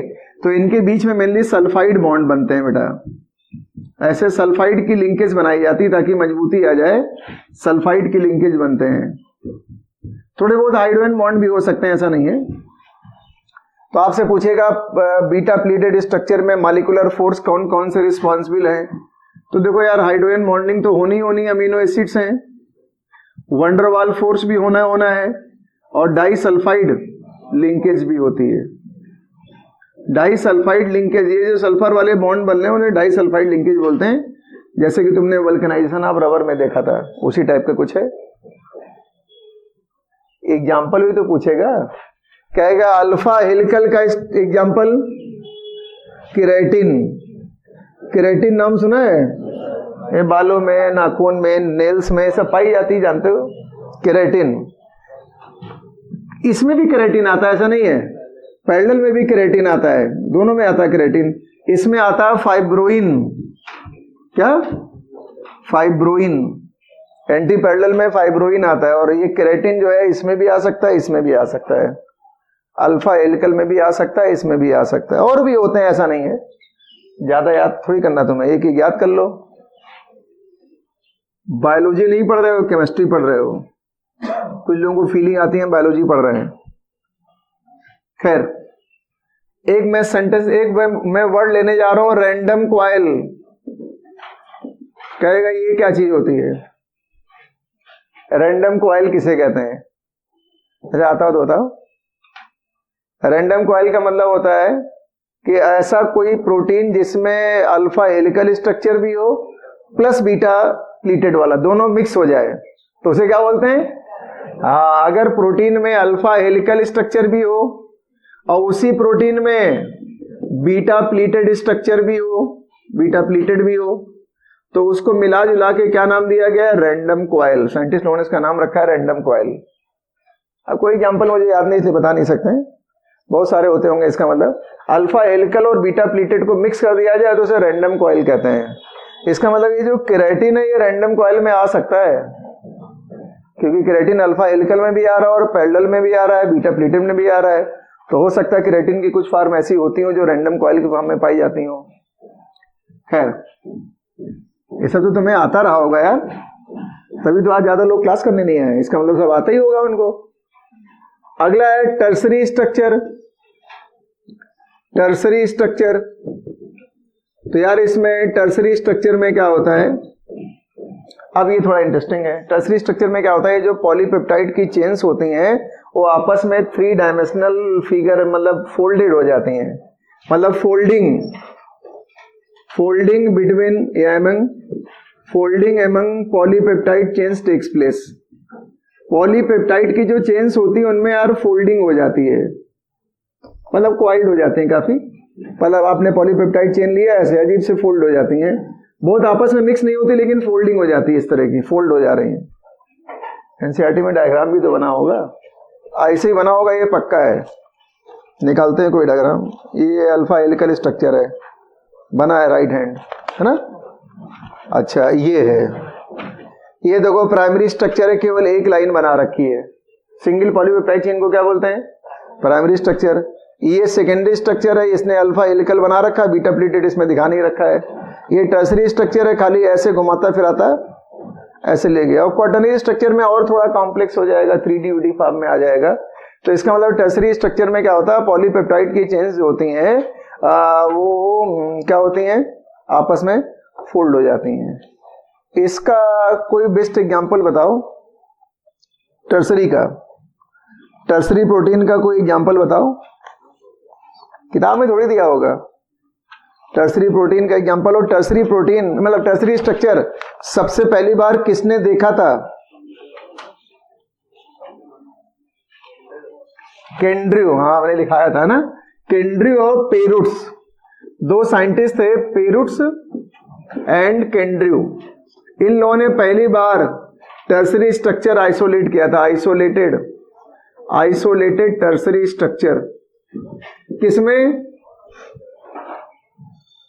टर्सरी स्ट्रक्चर इन्होंने पहले बार किसमें देखा था,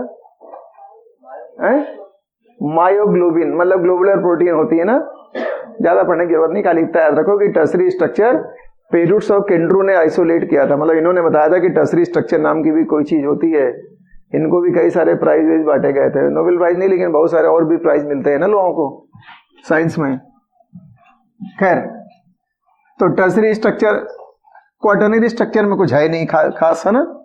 क्वाटरनरी स्ट्रक्चर में कुछ होता नहीं। क्वाटरनरी स्ट्रक्चर में क्या होता है, क्वाटरनरी स्ट्रक्चर में क्या होता है, जो पॉलीपेप्टाइड चेन्स होती हैं वो 3 डायमेंशनल फोल्डिंग में आपस में जुड़ जाती हैं। सब में होता भी नहीं है, सारी प्रोटीन क्वाटरनरी स्ट्रक्चर में पाई भी नहीं जाती हैं। तो 3D folding of polypeptide chains, मतलब रफली ऐसे बोल सकते हो, मतलब अजीब से इंटरमिंगल्ड ऐसे हो जाती हैं, अजीब से सब 3D स्ट्रक्चर बन जाएगा, उल्टा पुल्टा काट डालो, जैसे छोटा बच्चा ड्राइंग बनाता है ना नर्सरी के जी वाला, वो क्वाटरनरी स्ट्रक्चर है, वही क्वाटरनरी स्ट्रक्चर है। इसमें कुछ खास है नहीं। अब आपसे 1-2 पॉइंट और पूछेगा, आपको मालूम होना चाहिए। आपसे बेटा पूछेगा आइसो इलेक्ट्रिक पॉइंट किसे कहते हैं, अब इसका फायदा क्या है, याद करो। आइसो इलेक्ट्रिक पॉइंट नाम की चीज होती है कोई, हाँ मतलब ऐसा पीएच वैल्यू जिस पर अमीनो एसिड का नेट मूवमेंट 0 हो जाए, no net migration of amino acid, ये वो पीएच वैल्यू। 1 मिनट, पहली बात तो अमीनो एसिड इस फॉर्म में पाए नहीं जाते हैं। मान लिया बेटा आपके पास ये अमीनो एसिड है, ये NH2 है, ये R है, S ले लिया, मान लिया, कोई भी मान लेते हैं, न्यूट्रल अमीनो एसिड मान ले रहे हैं। अमीनो एसिड क्या होते हैं, जब वाटर में बेटा डाले जाते हैं ना, अभी सोल्यूशन में तो होंगे ही होंगे, तो ये आयोनाइज हो जाते हैं। H+ यहाँ आके जुड़ जाएगा, ये हो जाएगा NH3+, और ये हो जाएगा CO-, ये R, ये H। इसे एक पार्ट एसिडिक है, एक पार्ट कौन सा एसिडिक पार्ट है, ये वाला। पहले ये बेसिक था, लेकिन H आयन लेने के बाद कंजुगेट एसिड बन जाएगा। अभी ये बेस है, बेस H आयन लेने के बाद एसिड, और ये एसिड था, H आयन निकालने के बाद ये बेसिक पार्ट है, ये एसिडिक पार्ट है। अभी जहां H+ होगा वही तो एसिडिक होगा। ऐसे अमीनो एसिड को जिसमें एक पार्ट एसिडिक हो एक पार्ट बेसिक हो, उसे बेटा बोलते हैं ज्विटर आयन। तो अमीनो एसिड अपने किस फॉर्म में पाए जाते हैं, ज्विटर आयन का दूसरा नाम इंटरनल सॉल्ट। ज्विटर आयन का दूसरा नाम क्या होता है, इंटरनल सॉल्ट। तीसरा नाम क्या होता है, डाईपोलर आयन। किसी भी नाम से आपसे पूछ सकता है। इसका मतलब अमीनो एसिड जो होते हैं, ज्यादातर अमीनो एसिड जो होते हैं वो अपने ज्विटर आयन के फॉर्म में पाए जाते हैं, आयोनाइज फॉर्म में पाए जाते हैं, इसलिए इनका आयोनाइज फॉर्म में पाए जाएंगे तो इलेक्ट्रोस्टैटिक अट्रैक्शन काफी ज्यादा होता है इनका आपस में। इंटरनल सॉल्ट भी कहते हैं, क्योंकि आपस में ही पॉजिटिव नेगेटिव बना लिए ना, इसलिए सॉल्ट बोलते हैं, इंटरनल सॉल्ट। डाइपोलर आयन मतलब पॉजिटिव नेगेटिव, इसलिए डाइपोलर आयन भी कहते हैं, कई नाम इसके हैं ना। आइसोइलेक्ट्रिक पॉइंट बेटा क्या होता है? ऐसा पीएच वैल्यू जिस पर अमीनो एसिड का माइग्रेशन इलेक्ट्रिक फील्ड में रुक जाए। It is the pH value, it is the pH value at which, इसका फायदा क्या है तो बताओ। अच्छा, it is the pH value at which there is no net, जिसको ना समझ में याद कर लेगा, net migration of amino acids in electric field. इसे हम बोलते हैं क्या? Isoelectric point. तो आइसोइलेक्ट्रिक पॉइंट का फायदा क्या बता रहे थे? चलो इन्होंने कहा डिस्टिंग्विश कर सकते हैं, और कोई फायदा? सॉल्युबिलिटी मिनिमम हो जाएगी, बहुत सही बताया। और सॉल्युबिलिटी मिनिमम हो जाएगी तो उनको सेपरेट करना आसान हो जाएगा। तो अमीनो एसिड को सेपरेट कब करते हैं? उनके क्योंकि आइसोइलेक्ट्रिक पॉइंट पे उनकी सॉल्युबिलिटी मिनिमम हो जाती है, तो उनको सेपरेट करना, प्रेसिपिटेट कराना आसान हो जाता है। ये मेन फायदा है। अब इन्होंने बताया कि डिस्टिंक्शन करने में तो वो ज्यादा फायदा नहीं, ज्यादा फायदा सेपरेट करने वाला है। अगर बेटा आपके पास कोई एसिडिक अमीनो एसिड है तो उसका आइसो इलेक्ट्रिक पॉइंट 3.5 से 5.5 की रेंज में होता है। पीएच वैल्यू है ये आइसो इलेक्ट्रिक पॉइंट है, पीएच वैल्यू होती है वैसे, ठीक है, इस पीएच पे मिलता है उसका।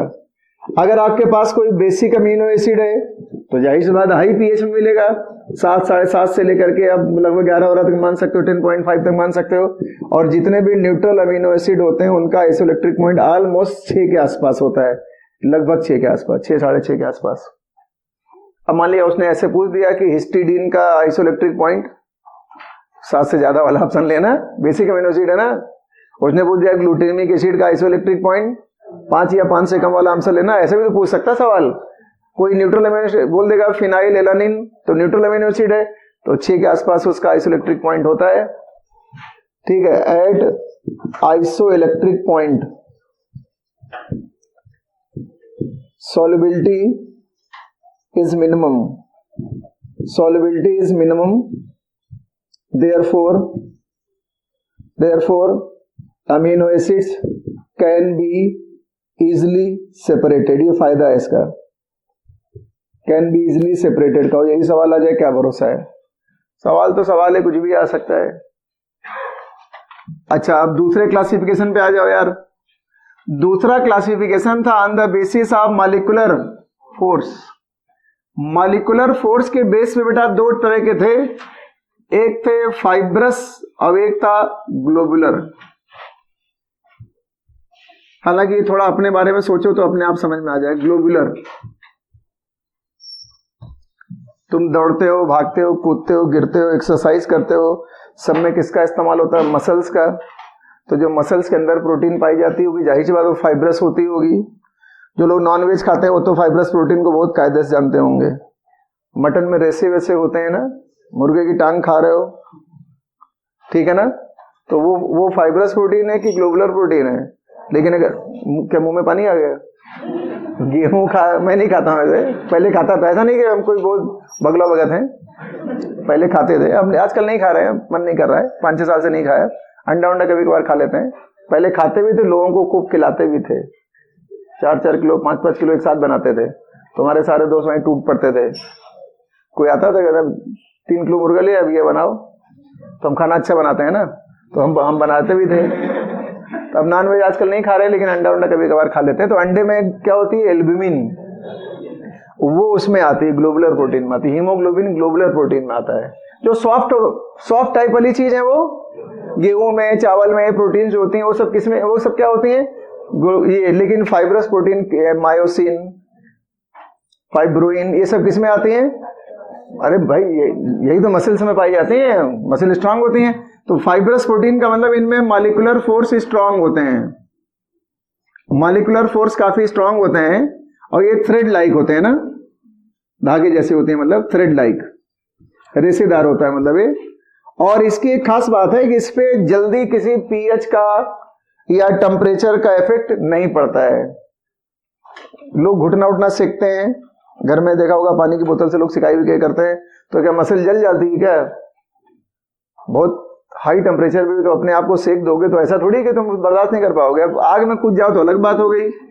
इसका मतलब ये जो फाइब्रस प्रोटीन है उन पे ज्यादा इफेक्ट नहीं पड़ता, मतलब do are not sensitive, not sensitive लिख लो, नॉट सेंसिटिव या लेस सेंसिटिव बोल सकते हो, लेस लिख लो अच्छा है, less sensitive to pH and temperature. मतलब थोड़ा टेम्परेचर घटाओ बढ़ाओगे या पीएच थोड़ा ऊपर नीचे करोगे तो इन प्रोटीन की सेहत पे ज्यादा फर्क नहीं पड़ता। ये इंपॉर्टेंट है ना। थोड़ी स्ट्रांग तो होंगी अपने आप ही, ये स्ट्रांग होती हैं, लीनियर थ्रेड लाइक होती हैं। और मायोसिन प्रोटीन जानते हो मसल्स में पाई जाती है, मायोसिन, फाइब्रोइन नाम ही है, फाइब्रोइन फाइब्रस होती है, मतलब ये सब पाई जाती है। वैसे क्रिएटिन भी फाइब्रस प्रोटीन में आ सकता है, ऐसा नहीं है। ग्लोबुलर प्रोटीन में क्या होगा, मॉलिक्यूलर फोर्स थोड़े वीक होते हैं, मतलब हाइड्रोजन बॉन्डिंग वगैरह केवल होती है ज्यादातर। और ये कैसे होते हैं, ग्लोबुलर होते हैं, मतलब ऐसे बॉल टाइप के स्ट्रक्चर बनते हैं इनके।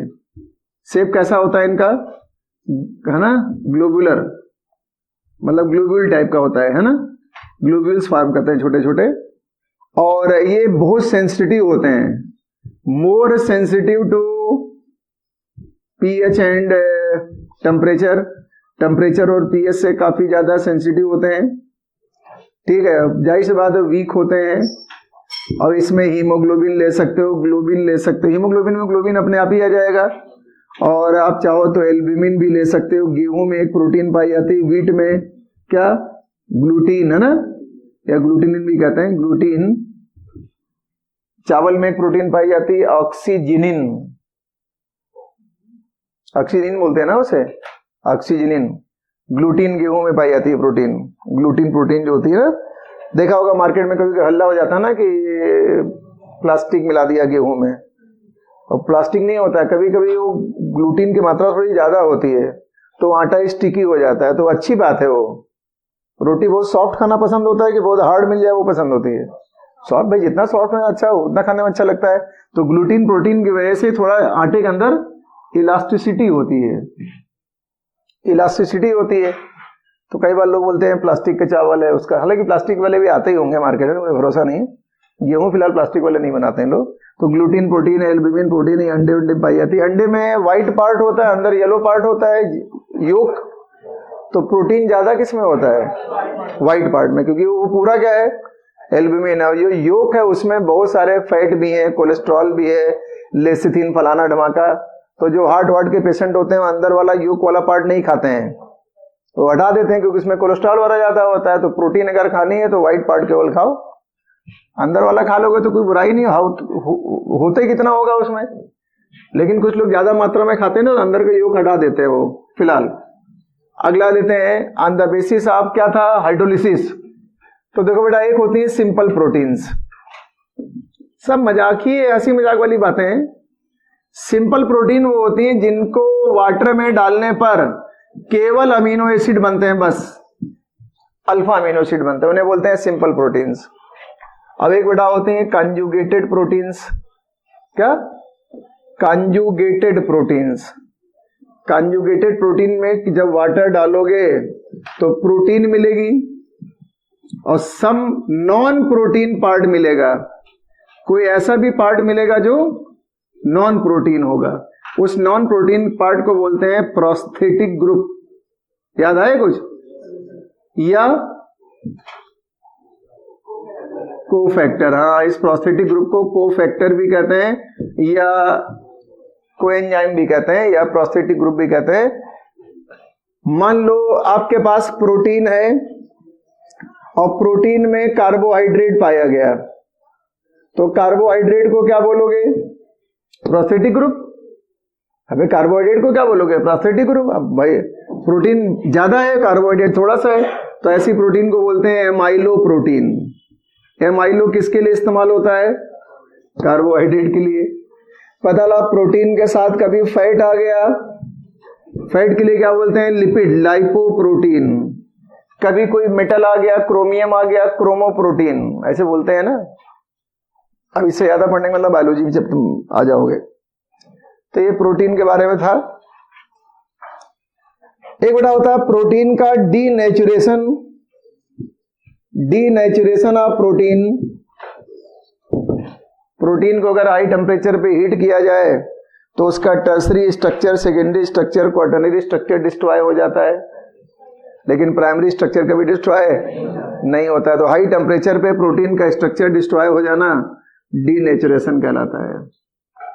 हाई टेम्परेचर पर प्रोटीन का स्ट्रक्चर डिस्ट्रॉय हो जाना डीनेचुरेशन कहलाता है ना। लिख सकते हो यहां पर, at high temperature the secondary, tertiary, quaternary structure are destroyed, the process is called denaturation. लेकिन primary structure always remains intact, primary structure में कभी कोई चेंज नहीं आता है। तुमने दूध से दही बनाया, क्या वो डीनेचुरेशन है? बिल्कुल, दूध से दही बनाया वो डीनेचुरेशन है। तुमने अंडे को उबाला, हार्ड कर दिया, डीनेचुरेशन है। अंडे को उबाल दिया, डीनेचुरेशन में आता है, ऐसा नहीं है, हाई टेम्परेचर कर दिया ना। दूध को भी उबाला गया, बाद में उसको जमा दिया गया है ना। खैर, आपने ये भी सुना होगा, आपने एक लिया और एक को आपने हार्ड बॉयल कर दिया। एक चीज होती है एंट्रोपी, एंट्रोपी का मतलब होता है रैंडमनेस, डिग्री ऑफ ऑर्डरनेस या सॉरी डिसऑर्डरनेस। तो जो एग होता है, इसकी जो एंट्रोपी होती है वो बॉयल करने पर इंक्रीज हो जाती है, इसका एंट्रोपी पॉजिटिव होती है। इसका मतलब अंडे को उबालने पर एंट्रोपी इंक्रीज करती है। अच्छा, पहले ये क्या था? लिक्विड, बाद में क्या हो गया है? सॉलिड।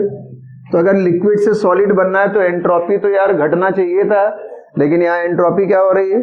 क्योंकि हम लिक्विड सॉलिड के टर्म में नहीं देखते, हम प्रोटीन के मॉलिक्यूल के टर्म में देखते हैं। लिक्विड एक जब एक के अंदर लिक्विड था तो प्रोटीन के मॉलिक्यूल क्या थे? बहुत ही ऑर्डर्ड थे। ऑर्डर्ड मतलब सिस्टमेटिक अरेंज थे, आपस में जुड़े हुए थे, सिस्टमेटिक अरेंज थे, क्वाइल्ड ऐसे थे, बहुत सिस्टमेटिक अरेंज थे। लेकिन जब तुमने अंडे को उबाल दिया तो सारी क्वाइलिंग वाइलिंग खत्म, ओपन हो गई, क्वाइलिंग वाइलिंग सब खत्म हो गई, ओपन हो गई, प्राइमरी स्ट्रक्चर कुल बचा। तो इसका मतलब हम लोग यहाँ लिक्विड और सॉलिड से नहीं ले रहे हैं, प्रोटीन के स्ट्रक्चर से एंट्रोपी देख रहे हैं। प्रोटीन के स्ट्रक्चर ओपन हो जाते हैं, उनसे रैंडमनेस प्रोटीन के स्ट्रक्चर की बढ़ जाती है, तो इसलिए एंट्रोपी बढ़ता है। ऐसे रबड़ बैंड को खींचने पे एंट्रोपी घटती है। रबड़ बैंड होता है ना, रबड़ बैंड, उसको खींचने पे एंट्रोपी क्या होती है? उसको सॉरी, रबड़ बैंड को खींचने पर भी एंट्रोपी देखने में क्या लग रही है? जैसे घट गई हो, क्योंकि रबड़ बैंड खींच दी हो, लेकिन वास्तव में एंट्रोपी वहां भी। ये दो ऐसे केसेस हैं। फिलहाल ये तो याद ही रखो, थर्मोडायनेमिक्स में पढ़ाने वाले किसी दिन पढ़ लेना। तो अंडे को उबालने पर एंट्रोपी बढ़ती है। हम क्या लिक्विड सॉलिड से ले रहे हैं? प्रोटीन के मॉलिक्यूल्स बिकम्स अनफोल्ड, है ना, अनफोल्डिंग ऑफ प्रोटीन मॉलिक्यूल्स हो जाती है, अनफोल्डिंग ऑफ प्रोटीन्स मॉलिक्यूल। इसलिए अच्छा, अगर डिनेचर्ड प्रोटीन को हम दोबारा ओरिजिनल प्रोटीन में चेंज करना चाहें तो कर सकते हैं, कर सकते हैं। आजकल आदमी कुछ भी कर सकता है, साइंटिस्ट पता नहीं किस लेवल पे जा चुका है। तो उस प्रोसेस को बोलते हैं रीनेचुरेशन। डिनेचर्ड प्रोटीन को ओरिजिनल प्रोटीन में, हालांकि तुम दही से दूध नहीं बना पाओगे, लेकिन कुछ जगह पे डिनेचर्ड प्रोटीन को नेचर उसमें नॉर्मल प्रोटीन में चेंज कर चुके हैं, इसे बोलते हैं रीनेचुरेशन। साइंटिस्ट यहां तक भी पहुंच चुके हैं। मतलब जो प्रोटीन डिस्टर्ब हो गई थी उसके स्ट्रक्चर को दोबारा मेंटेन करके ओरिजिनल फॉर्म में भी ला चुके हैं। इस प्रोसेस को रीनेचुरेशन कहते हैं, मतलब दोबारा उसी फॉर्म में ले आओ। हालांकि सबका नहीं करा सकते हैं। अब अंडे को उबालने के बाद एक बार सॉलिड करने के बाद उसी फॉर्म में लाना तो असंभव है, लेकिन बहुत सारी ऐसी प्रोसेस होती हैं। जैसे मान लिया आप ही हो, देखा होगा अक्सर क्या, अच्छा जैसे मान लिया आपके कोई प्रोटीन बॉडी के अंदर डिस्टर्ब हो गई हाई टेम्परेचर पे, तो उसको नॉर्मल फॉर्म में हो सकता ले आए, तो उसे रीनेचुरेशन बोलेंगे। अब एक प्रोटीन का यार इनएक्टिवेशन होता है। इनएक्टिवेशन ये क्या मतलब होता है? लो टेम्परेचर पे प्रोटीन काम करना बंद कर देती, इसे क्या बोलते हैं? इनएक्टिवेशन बोलते हैं। तो इसको तो एक्टिवेट कर ही सकते हो ना। जैसे मान लिया आप देखा होगा बहुत सारे सोल्जर्स होते हैं, बर्फर में एवलांच होता है, वहां पे अंदर जो है दब जाते हैं, पता है एक हफ्ते बाद निकाले गए।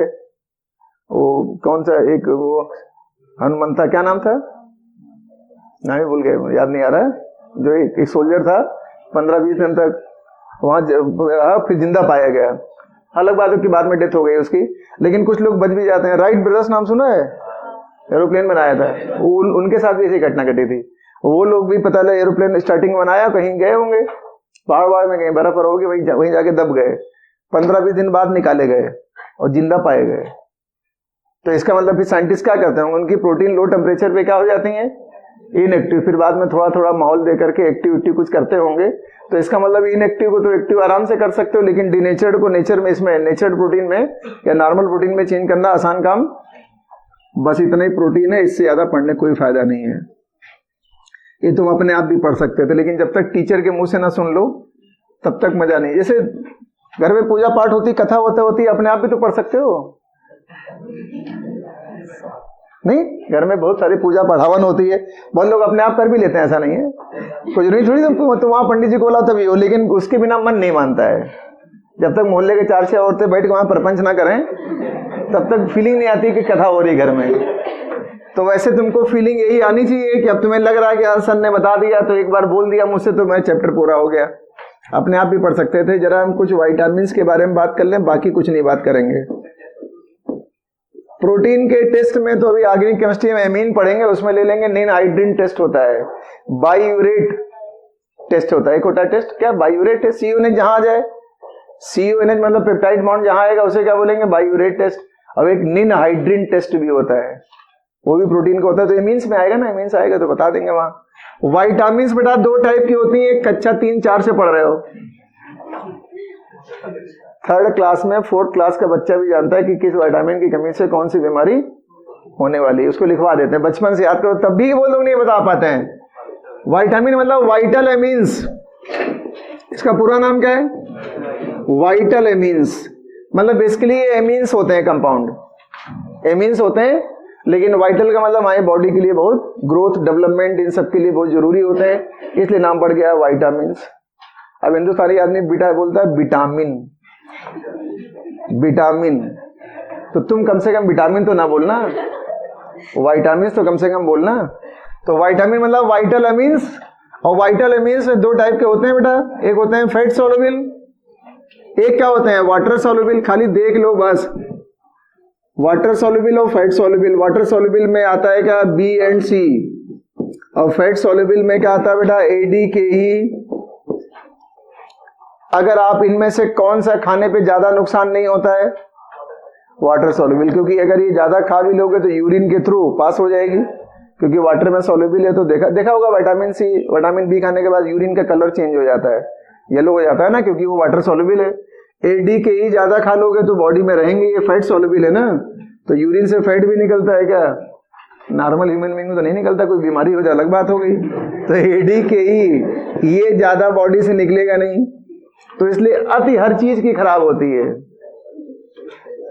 हाँ, जैसे गाजर होती है ना, गाजर कैरेट, उसमें विटामिन ए काफी पाया जाता है। तो एक हमारे मित्र हैं 1-1 किलो गाजर खा जाते थे, फिर ऐसा पेट खराब हुआ कि हफ्ते भर वहीं जाते रहे और गाजर जिंदगी भर के लिए छूट गया। अब तो उनको गाजर दिखाओ तो दूर भागते हैं, कहते भैया, तो इसलिए कम खाओ यार, मतलब भर की चीज खाओ। तो खैर सबके नाम बताओ जरा, यहां से स्टार्ट करते हैं, हम लिखना नहीं तुम्हें, खाली बोलना है। ए का नाम बताओ, विटामिन ए का नाम है रेटिनॉल। चलो, हालांकि अब आजकल A1 और A2 हो चुका है, रेटिनॉल और एंटी रेटिनॉल 2 हो चुकी हैं, लेकिन फिलहाल रेटिनॉल ठीक है। इसकी कहाँ मिलेगी, अबे दूध में, दही में, मटन खाओ, नॉनवेज खाओ, कैरेट में, अभी बताया मैंने, कैरेट में। इससे बीमारी कौन सी होगी, इसकी कमी से जीरोप्थैल्मिया बीमारी होती है ना, जीरोप्थैल्मिया, जैसे आंखों के पीछे थोड़ा डिपोजिशन हो जाता है ना, आखिर भी बाहर निकल आती हैं।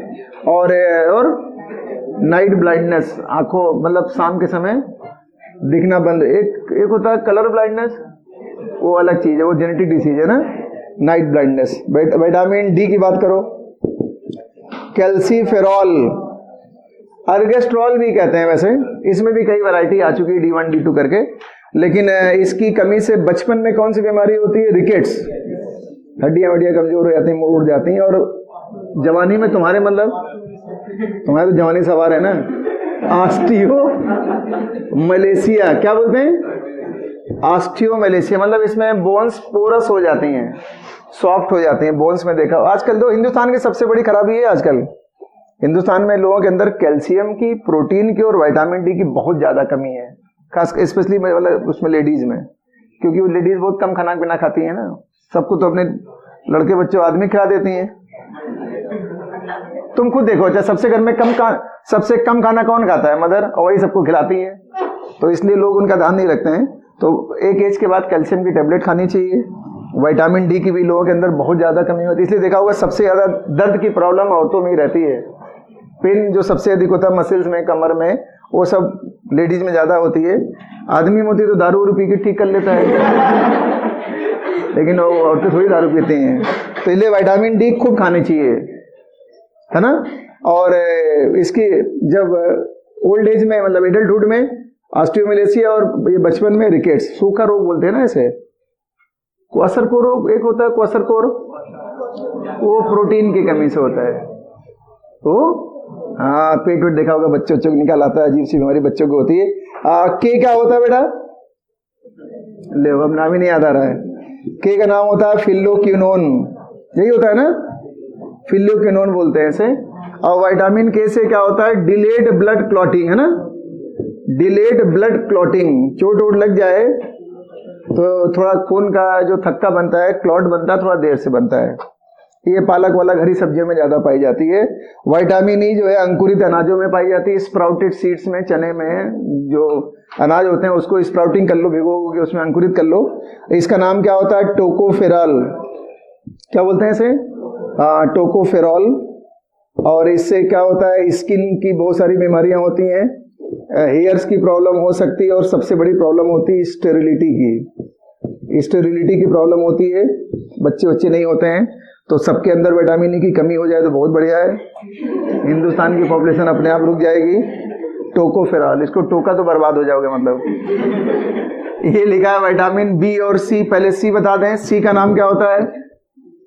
अबे ये मजाक कर रहे हैं कि पढ़ाने वाली चीज है। एस्कॉर्बिक एसिड, इसकी कमी से स्कर्वी होता है, आपको मालूम है, स्कर्वी हो जाता है।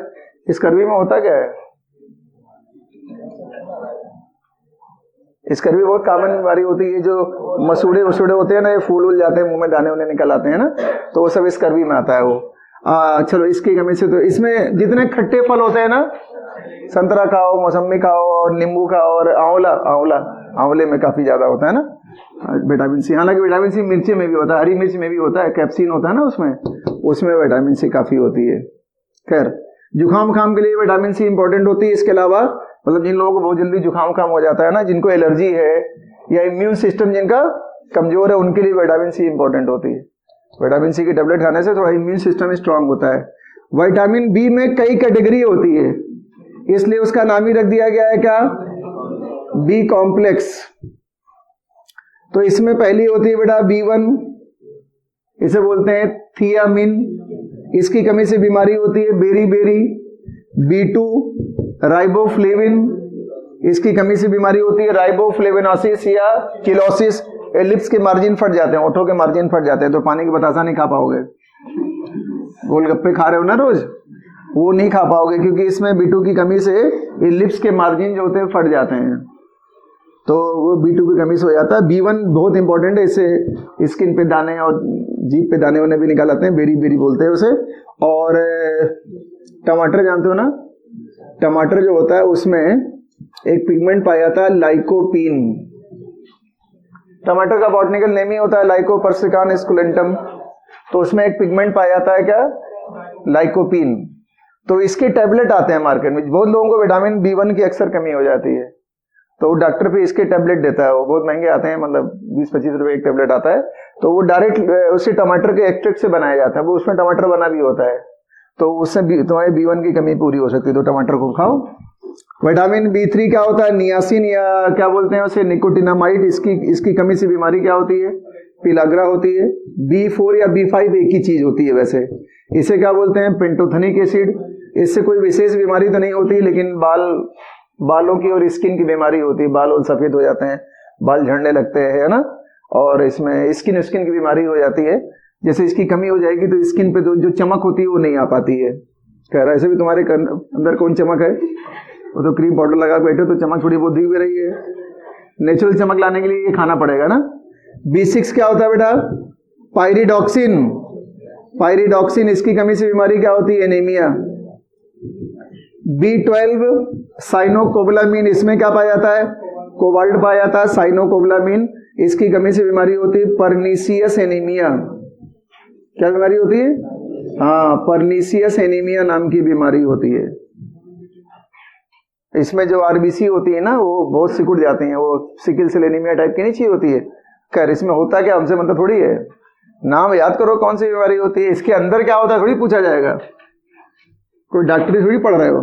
खैर और भी विटामिन नई नई आ गई हैं आजकल। विटामिन क्यू आ गई है, उसे क्यूटेन कहते हैं। क्यूटेन हार्ट के लिए सबसे अच्छी होती है, हार्ट के डिसीजेस के लिए एक विटामिन आ गई, क्या? क्यूटेन, वो भी इंपॉर्टेंट है। और इसके अलावा विटामिन एच नाम सुना होगा, बायोटिन, केमिस्ट्री में नहीं आएगा, परेशान ना हो। तो ये विटामिन के बारे में था। एंजाइम्स के बारे में तुम्हें यार मालूम ही है।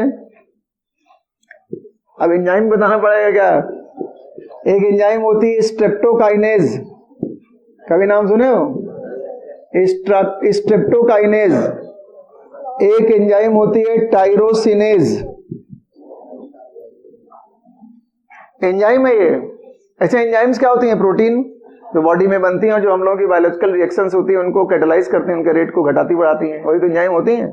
तो मालूम है तुम्हें? अभी सरफेस केमिस्ट्री पाएंगे तो बता देंगे। स्ट्रेप्टोकाइनेज एक एंजाइम, इसका काम बताओ। हाँ, ये जो ब्लड क्लॉट होता है ना उसको डिजॉल्व करती है। जो ब्लड क्लॉट बन जाता है हम लोगों के ब्लड में, वेसल्स में, तो उसको ये डिजॉल्व करती है। आपको मालूम ही होगा, नहीं मालूम तो नोट कर लो। टायरोसिनेज एंजाइम की अगर कमी हो गई तो एक बड़ी घातक चीज हो जाती है, एल्बिनिज्म, है ना। इसकी कमी से क्या होता है? एल्बिनिज्म होता है। एल्बिनिज्म ये जेनेटिक बीमारी होती है। वैसे एल्बिनिज्म जानते हो क्या होता है? इसमें पिगमेंटेशन नहीं होता है बॉडी में, है ना। जैसे हम लोगों का जो कलर है, बॉडी का कॉम्प्लेक्शन है, वो बॉडी में पिगमेंट पाया जाता है ना, मिलेनिन, उसकी वजह से।